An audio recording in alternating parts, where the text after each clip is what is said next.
நான் சென்னையில் வசிக்கும் 45 வயது மதிக்கத்தக்க ஒரு தனிமை விருந்தி. திருமண பந்தத்தில் இணையாமல் எனது வேலையே உலகம் என்று இருப்பவன். கதையில் வரும் பெயர்கள் மாற்றப்பட்டுள்ளன. ஆனால் இந்த சம்பவம் என் வாழ்க்கையை முற்றிலும் புரட்டி போட்டுவிட்டது. வீட்டு வேலைக்காக 55 வயது மதிக்கத்தக்க கமலா என்ற பெண்ணை நியமித்தேன். அவர் மிகவும் அமைதியானவர். தன் வேலையில் கண்ணும் கருத்துமாக இருப்பார்.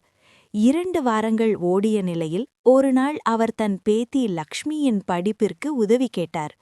லக்ஷ்மி கமலாவின் கடைசி மகள் ராணியின் குழந்தை. அந்த சிறுமியின் முகத்தில் ஒரு அப்பாவித்தனம் இருந்தது. நானும் தினமும் லக்ஷ்மிக்கு பாடம் சொல்லிக் கொடுக்கத் தொடங்கினேன். அவள் மிக சுட்டியாக படித்தாள். லக்ஷ்மி பள்ளியிலிருந்து நேராக இங்கே வரட்டும், நான் அவளுக்கு பயிற்சி அளிக்கிறேன் என்று கமலாவிற்கு யோசனை சொன்னேன். அப்போதுதான் ராணியின் கதையை கமலா என்னிடம் கூறினார். பெண் குழந்தை என்ற காரணத்திற்காக ராணியின் கணவன் அவளை கைவிட்டு விட்டான். அதை கேட்டபோது என் மனதிற்குள் ஒரு இனம் புரியாத பாரம் தோன்றியது. 2 மாதங்கள் கழித்து மாலை வேளைகளில் ராணி வேலைக்கு வரத் தொடங்கினாள். ராணி கருப்பாக இருந்தாலும் அவளது முகத்தில் ஒரு தனி வசீகரம் இருந்தது. ஆரம்பத்தில் நான் அவளிடம் அதிகமாக பேசவில்லை. ஒருநாள் திடீரென அவள், என் குழந்தை லக்ஷ்மி கிட்ட மட்டும் நல்லா பேசுறீங்க, என்கிட்ட ஏன் பேச மாட்டேங்கிறீங்க என்று நேரடியாக கேட்டாள். அவளது அந்த கேள்வி என்னை திகைக்க வைத்தது. உனக்கு என்னிடமிருந்து என்ன வேண்டும் என்று கேட்டதற்கு அவள் சொன்ன பதில் என்னை அதிர வைத்தது. லக்ஷ்மி என் வீட்டில் மகிழ்ச்சியாக இருப்பதையும் நான் அவர்களுக்கு செய்யும் உதவியையும் எண்ணி அதற்கு பிரதிபலனாக தன்னை தர முன்வந்தாள். அவள் தன் சேலையை சரிசெய்த விதம் அவளது நோக்கம் என்ன என்பதை எனக்கு புரிய வைத்தது. மறுநாள் கமலாவும் ராணியும் வீட்டிற்கு வந்தனர். கமலா எல்லா வேலைகளையும் முடித்துவிட்டு என்னிடம் வந்து பேசினார். ஐயா, என் பொண்ணு வாழ்க்கையில எத்தனையோ கஷ்டங்களை அனுபவிச்சிட்டா. அவளுக்கு ஒரு அன்பான துணையும் பாதுகாப்பும் வேணும்.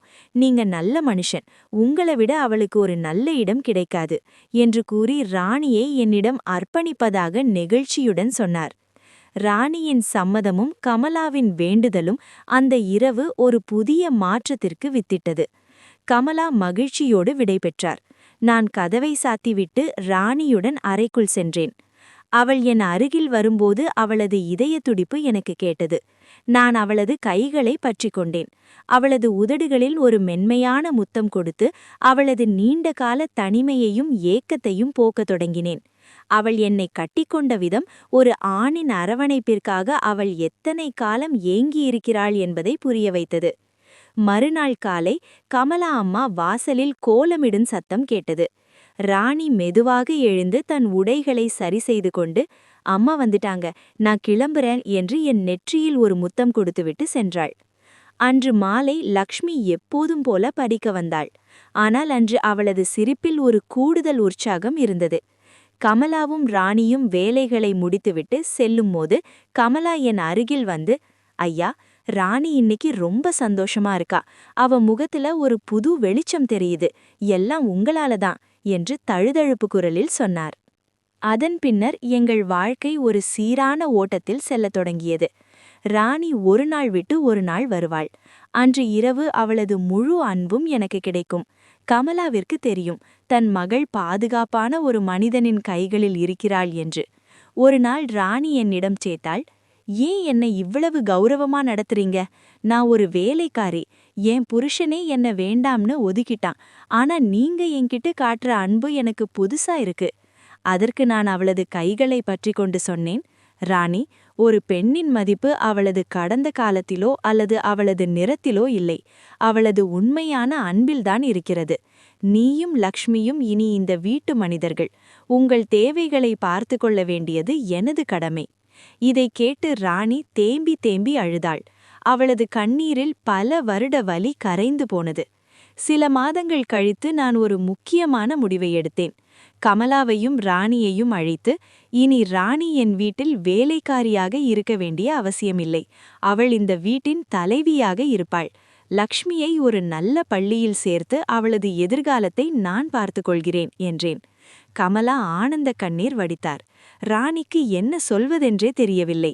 45 வயது வரை தனிமையே என் உலகம் என்று நினைத்திருந்த எனக்கு ஒரு அழகான குடும்பம் கிடைத்தது. ராணியின் அரவணைப்பும் லக்ஷ்மியின் மழலை பேச்சும் என் வீட்டை ஒரு நந்தவனமாக மாற்றியது. சமூகம் என்ன சொல்லும் என்ற கவலை எனக்கு இல்லை. எனக்கு தேவையானது உண்மையான அன்பு. அது எனக்கு ராணியிடம் கிடைத்தது. அவளது ஒவ்வொரு தொடுதலிலும் ஒவ்வொரு முத்தத்திலும் ஒரு நன்றியுணர்வும் தீராத காதலும் கலந்திருந்தது. இன்று நாங்கள் ஒரு மகிழ்ச்சியான குடும்பமாக சென்னையில் வசித்து வருகிறோம். வாழ்க்கை சில நேரங்களில் நாம் எதிர்பார்க்காத திருப்பங்களை தரும். 45 வயது வரை தனிமையே என் உலகம் என்று நினைத்திருந்த எனக்கு கமலா அம்மாவின் வருகையும் ராணியின் அறிமுகமும் ஒரு புதிய அர்த்தத்தை கொடுத்தன. ஆரம்பத்தில் இது வெறும் உடல் ரீதியான தேவையாகவோ அல்லது ஒரு நன்றி கடனாகவோ தெரிந்திருக்கலாம். ஆனால் அந்த ஒரு இரவுக்கு பிறகு எங்களிடையே மலர்ந்தது ஒரு ஆழமான புரிதல். ஒரு பெண்ணிற்கு தேவைப்படும் மிகப்பெரிய சுகம் ஒரு ஆணின் பாதுகாப்பான அரவணைப்பும் அவளது உணர்வுகளுக்கு தரப்படும் மரியாதையும் தான் என்பதை நான் உணர்ந்தேன். ராணியின் கடந்த கால வலிகளை துடைத்து அவளுக்கு ஒரு கௌரவமான வாழ்வை அளிப்பதில் எனக்கு ஒரு ஆத்மார்த்தமான திருப்தி கிடைத்தது. லக்ஷ்மியின் மழலை சிரிப்பும் ராணியின் அன்பும் என் வீட்டின் சுவர்களை தாண்டி என் இதயத்தை நிரப்பியது. இந்த சமூகம் ஒரு உறவை எப்படி பார்க்கும் என்பதை விட அந்த உறவுக்குள் நாம் எவ்வளவு உண்மையாக இருக்கிறோம் என்பதே முக்கியம்.